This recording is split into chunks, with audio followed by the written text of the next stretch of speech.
Welcome to another episode of Rooted in Reaching, a podcast about startups and entrepreneurs in the South Bend Elkhart region of Indiana. My name is Bethany Hartley. And I'm Nick Kuhn. Today, I'll be speaking with Phil Smoker with StarCraft Boats, and we'll learn about running a family-owned business, Industry 4.0 upgrades, and why South Bend Elkhart is a great place to raise a family. We hope you enjoy. Phil, thanks for being here today. Really appreciate it. Hey, love to be here with you. Absolutely. So let's jump right in. StarCraft's been around for a while. When did it start? We were founded in 1921 as a lumber company. Actually, it's the biggest customer at the time was Studebaker, and we're providing lumber to Studebaker.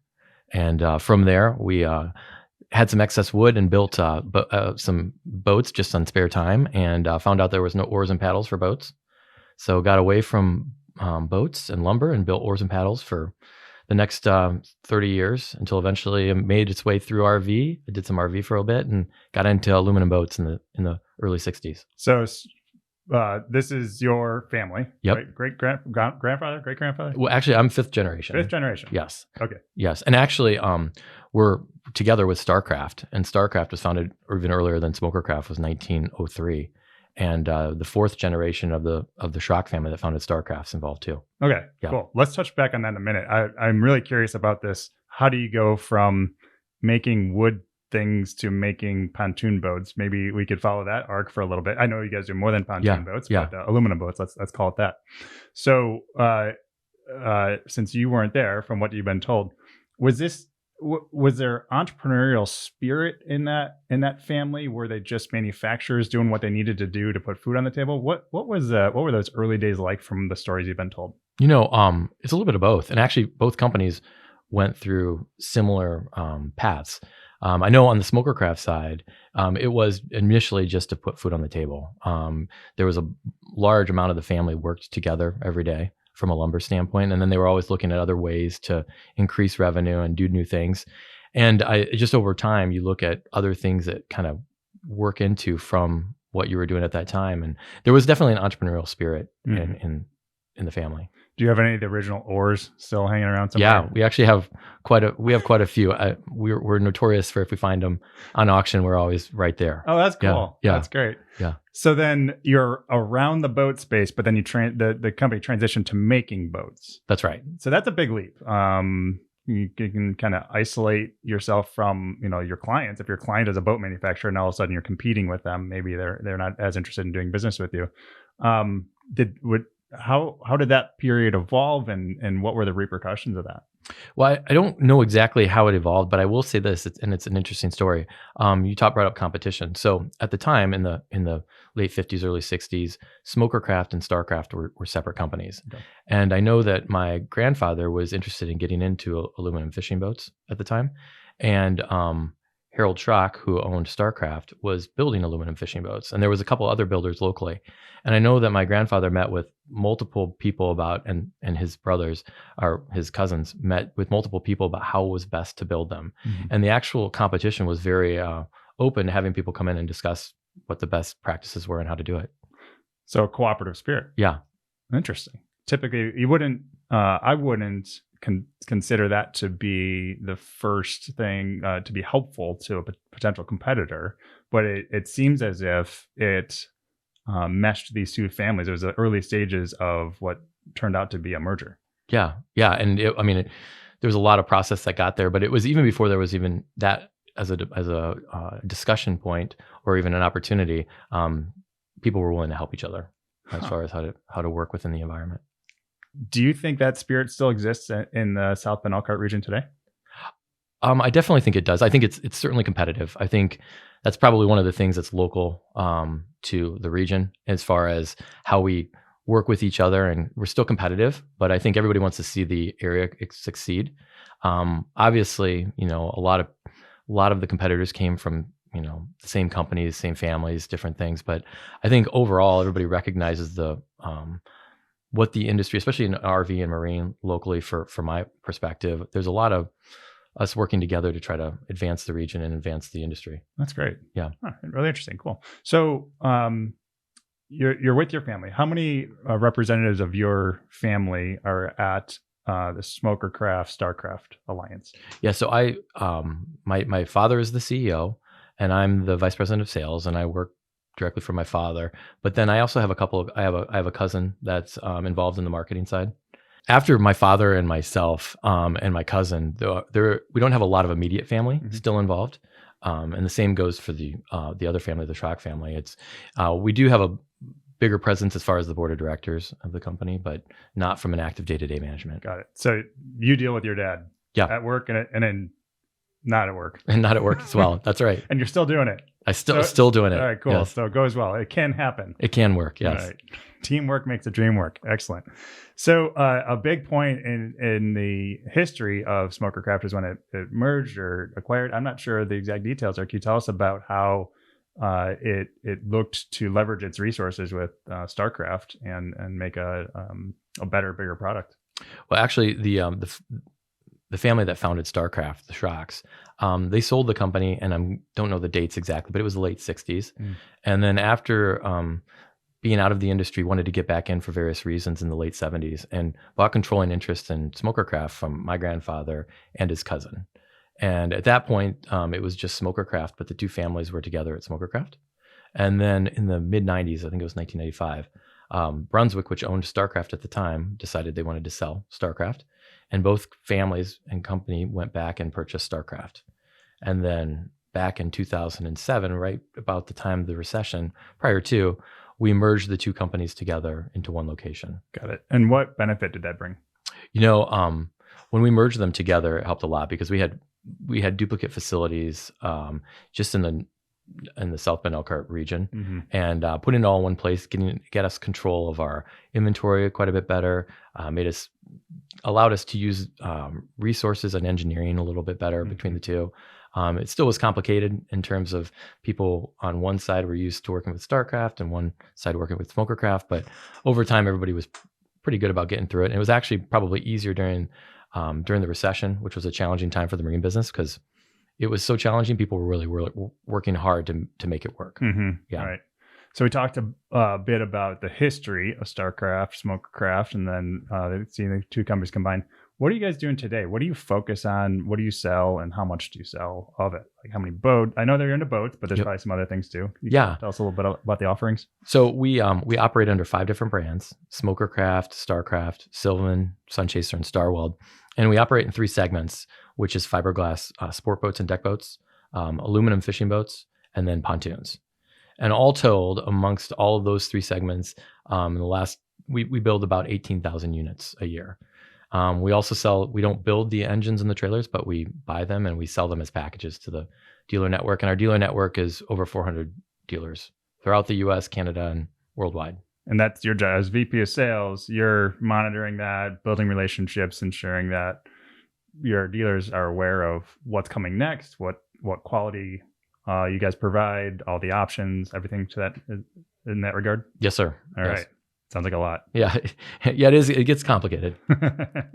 Cool. Well, before you joined the operation, you had some entrepreneurial activity of your own, if I'm not mistaken. Yes. So in 2000, upon graduating from Miami of Ohio, we had worked on an entrepreneurship project my senior year, which involved database management and mailing services. And it was early within the commerce on the internet. And we developed a website that managed mailing lists and databases and sent out cards and mailings on small businesses' behalf that might be for Christmas mailings or anniversary mailings, and they would manage the database online. Now it sounds like something everybody would do, but back then it was pretty early stage.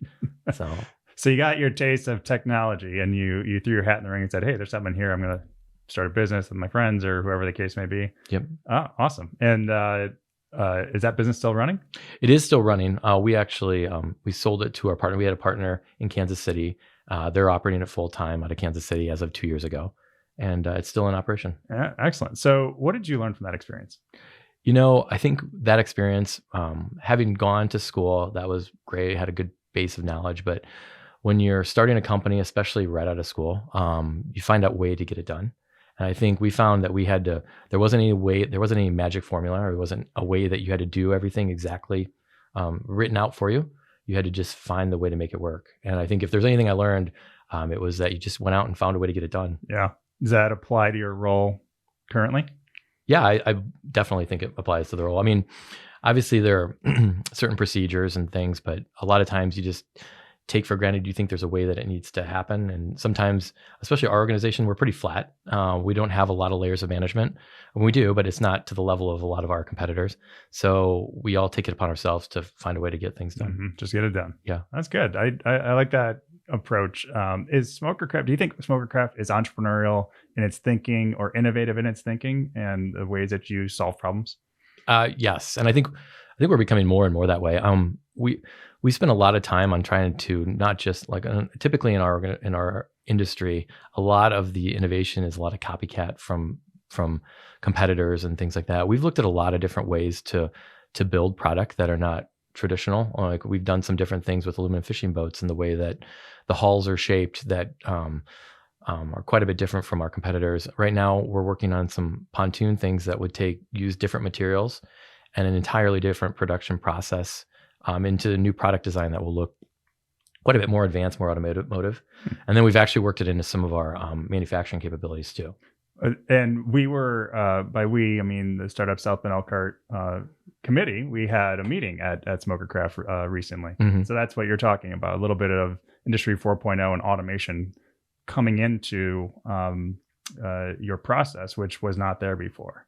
Yes. Okay. Tell us about that, because it's pretty interesting to see it in real life, but tell us about what you guys have developed. Yeah. So there's a couple of things. Probably the most exciting is what is taking place on our robotics side. Mm-hmm. So we've worked, we have some great people and we've been working with a local company called Guide Engineering FabX, and they've helped us create a methodology to build pontoon tubes with robots. We've actually brought in. The tubes are the things that sit under the boat. That's right. That's right. Sometimes I take for granted the things that I assume everybody knows, but yes. Okay, that's right.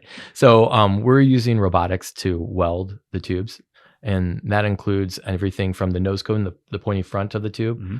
throughout the entire tube itself. And in total, I think we've purchased 10 robots, welders. And it's amazing. It's incredible how fast and even more how accurate they are. And they've been able to help us to do some different things and actually helped us hone in on making things a little bit more consistent and helped our quality. Mm-hmm. But that's one thing we've done quite a bit. We've actually worked a lot lately with industry labs over at Notre Dame. Mm-hmm. And they've helped us with a number of projects that dig into some product tracking some production tracking with units as they come through and where they're at on site, and using some RFID tags and allowing us to do different things depending on what stage it's in and know what's going on and what materials have been used and where that is in the process. I noticed when we were there on site, there was a big TV monitor that had a dashboard of numbers, and that I'm assuming that's what you're referring to. You're tracking the throughput, the amount of boats coming through, and quality and different parts being used, things of that nature. Yeah. And especially with the last 2 years, it's been really challenging with materials and supply chain, as challenging as it is, we've had to adapt. So you never followed the exact order in which you scheduled things. You did it based on what you had materials for. So our schedule would change within the week. And now this allows us to know exactly what boat's running at what time and where. Yeah. So America is exploring the outdoors since the pandemic, and it's the RV and marine industry. I've seen quite an uptick, and hopefully you guys have been doing well with that. How many boats have you guys put onto the market in the last 12 months or so, or what did 2022 look like for you guys with regards to the number of boats sold? Yeah, so the number of boats, pretty much what we were able to produce over the last 2 years, we've been able to get to retail. There's been a pretty strong demand. And so in the last year, it's been about 18,000 units. Wow. Yeah. That's a lot of boats coming out of Elkhart. It is. From just your facility. There's other companies too, but my goodness. So we met several years ago when I came to Elevate Ventures, and you were a part of the committee, the Startup South Bend Elkhart committee. And I remember one of the first things you told me, I asked, why are you interested in being a part of this? And you said, I want my kids to come back home, come back here when they're out of college or when they, spend some time in a city. And I want this to be a place that they're interested in returning to. That really stuck with me, and I consider that in my role.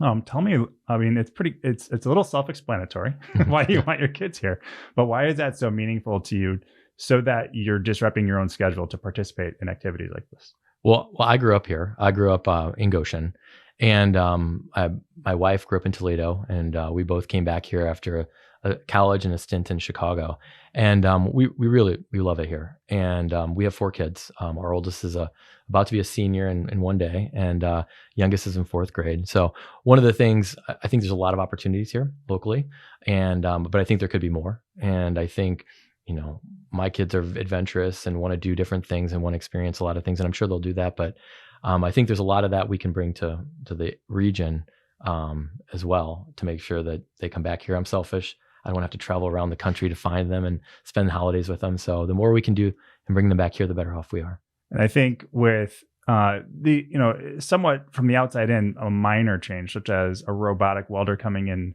to Smokercraft, is actually quite a tick up on the scale of what we have the capabilities of doing around here. Because I think innovative and entrepreneurial driven thinking and processes allows for curious people and entrepreneurial people to gain interest and to want to be a part of organizations like that. So I appreciate that you guys were willing to throw your hat in the ring and say, let's find out what happens. It's been a great experience. I mean, honestly, we have a lot smarter people that have been engaged with it from a day-to-day perspective than I, but I do know that it's definitely something that it shows that this region can do those things, which traditionally we haven't been as engaged with. Right on. Well, look forward to what you guys have coming up. Is there anything new for Smokercraft that you want to share with the audience? Any new releases or fun things that are coming up or happening? Well, we have our dealer meeting every August, and we have a lot of about probably 300 to 400 of our dealers will come into town. And at the time, we'll be releasing some new products, and one of them will be this. I was speaking earlier about this pontoon production process, which actually changes the shape of the pontoon and the outer look of the pontoon, and more automotive. And we're pretty excited about that. So we think that will lead the industry in terms of what direction everybody goes in the future. Very cool. Yeah. Looking forward to seeing that. Good. Phil, thanks for being here today. I really appreciate it. Hey, thanks, Nick. All right, take care.